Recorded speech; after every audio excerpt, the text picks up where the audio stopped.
Isang panibagong loan application na naman yung i-review natin ngayon at sisilipin natin. Kung saan nagpapautang daw siya ng up to 60,000 pesos. At based doon sa kanyang loan details, buo mong ma-receive yung kanyang loan amount. And then, yung kanyang loan term naman na in-offer ay up to 4 months. Well, wag nyo muna siyang balaking i-download hanggat hindi nyo pa natatapos itong video natin para maging aware tayo kung okay ba itong loan app na to, no? Kaya naman kung interesado ka dito sa ating panibagong topic ngayon, keep on watching.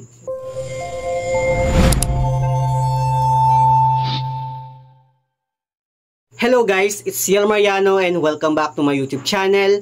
At kung hindi ka pa nakapag-subscribe sa aking channel, please subscribe dahil palagi ako nag-share ng mga experience ko at nag-review ng mga OLA or online lending platform kung legit ba o hindi dito sa ating channel. So pag-uusapan nga natin itong bagong loan app sa Google Play Store na hindi ko alam kung bagong loan app nga ba siya or nagpalit lang na kanyang pangalan. So, kayo na lang bahalang humusga sa mga nakakalam na paki-comment down below.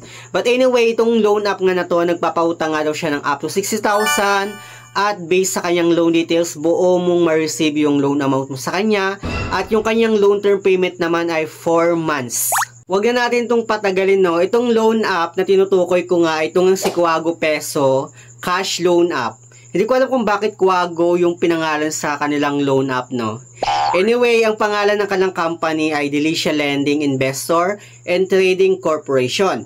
Dito meron na siyang 4.8 na stars, 690 na reviews, at meron na siyang 10,000 na downloads. So, ganoon na rin karami pala ang nag-download dito sa loan app na to. So, dahil nga medyo na-curious nga ako sa loan app na to, dinownload ko siya. And then, pagka-open ko ng kanyang application dito sa kanyang dashboard, makikita natin, no, na nagpapautang nga daw siya ng up to 60,000 pesos. And sabi niya dito, borrow up to 60,000 now. So, for low, 0.05% rate na interest lang. Limited time offer. Yun yung sinabi niya dito sa kanyang dashboard, no. Anyway, dito, kailangan nating mag-provide ng cellphone number na gagamitin natin sa kanilang application at ilalagay lang din natin yung SMS code or yung verification code na na-receive natin. And sa kanyang privacy policy and terms naman, may mga hinihingi siyang permissions na kailangan nating i-allow at hindi tayo pwedeng mag-no kasi tinry ko yung no. Hindi ako makapag-proceed sa kanyang application, so kailangan talaga nating mag-go. So ano nga ba yung mga hinihingi permission? Ito yung mga device information permissions, memory access, Wi-Fi and network permission, location access, SMS access, app list access, camera access, tsaka yung account related data. So dito na ang dami yung mga hiningi permission, which means parang magkaroon na sila ng access sa buong cellphone natin. For me, medyo alarming yung mga ganitong klase ng loan app kasi ang dami niyang mga hinihing permission. So, pag-isipan nyo munang mabuti bago kayo mag-apply sa mga ganitong klase ng loan app. And, dinownload ko na rin siya para sa inyo para hindi na kayo nagsasayang ng application nyo, para maging aware na kayo kung para sa inyo okay nga ba itong loan app na to. Anyway, dito sa kanyang ID verification, kailangan natin mag-provide ng ating valid ID. So, yung mga hiningi niyang recommended ID type is driving license, PRC, SSS, passport, postal ID, tsaka yung UMID. Pero may other option naman which is TIN, voter ID, national ID, pag-ibig, tsaka yung health card. Pipicturean din natin yung ating ID, tsaka tayo magpe-facial verification. And then kapag once na okay na, dito sa kanyang basic identity information, kailangan nating pilapan yung ating gender, marital status, loan purpose, email, educational attainment, living address, detailed living address, count of credit cards, Viber per optional, baka phone number optional lang din siya, Facebook account optional lang din siya.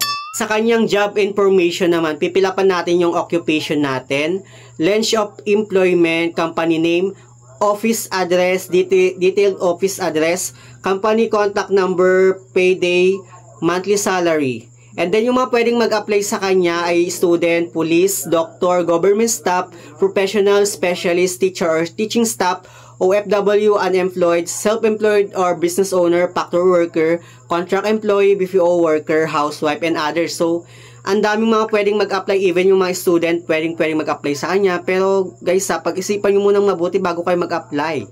Pagdating naman sa kanyang contact information, medyo marami-rami yung mga hinihingi niya, which is 5 contact reference. And dito sa kanyang account management or disbursement channel, it's either e-wallet or bank ma-transfer natin, ma-receive yung loan amount na hiramin natin sa loan app na to. At dito nga meron na nga siyang offer sa akin na 2,000. Pero syempre submit for approval pa siya. So if ever na igagrab ko nga yung offer nitong loan app na to, it's either ma-reject ako or ma-approve sa kanya. So nakadepende na sa loan app na to, no? Anyway, check muna natin yung kanyang loan details. Ito nga yung loan term nga daw niya is 120 days, which is installment siya for 4 periods. So clinic ko yung 4 periods na to. Wala na akong other choice kundi 4 periods lang, walang 2 periods, 3 periods. So which means up to 4 months yung kanyang long term payment. At dito, no, sa if ever nagagalap ko nga yung offer niya, so mag-start ako magbabayad sa kanya sa December 30, 2025, ngayong taon na to.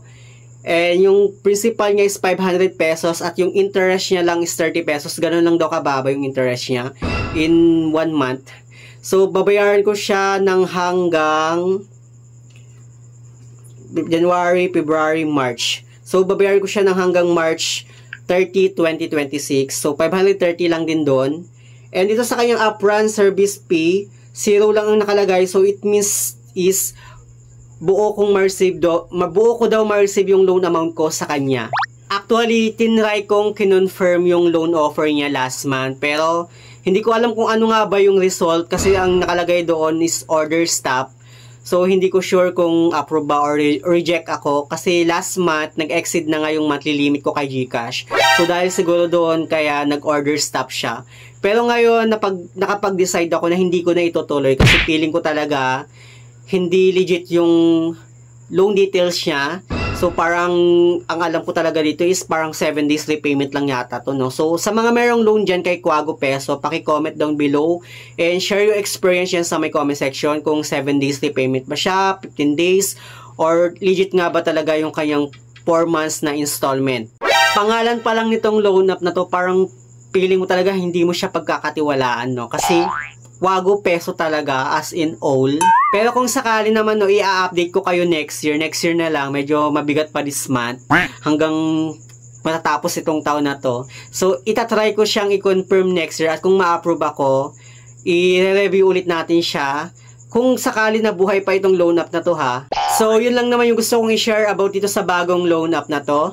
Anyway, sa mga hindi pa pala nakapag-subscribe sa aking YouTube channel, please don't forget to like, share, and subscribe. Click the notification bell para lagi kang updated sa aking mga susunod na video. Thank you guys, thank you for watching, and see you on my next video. Bye!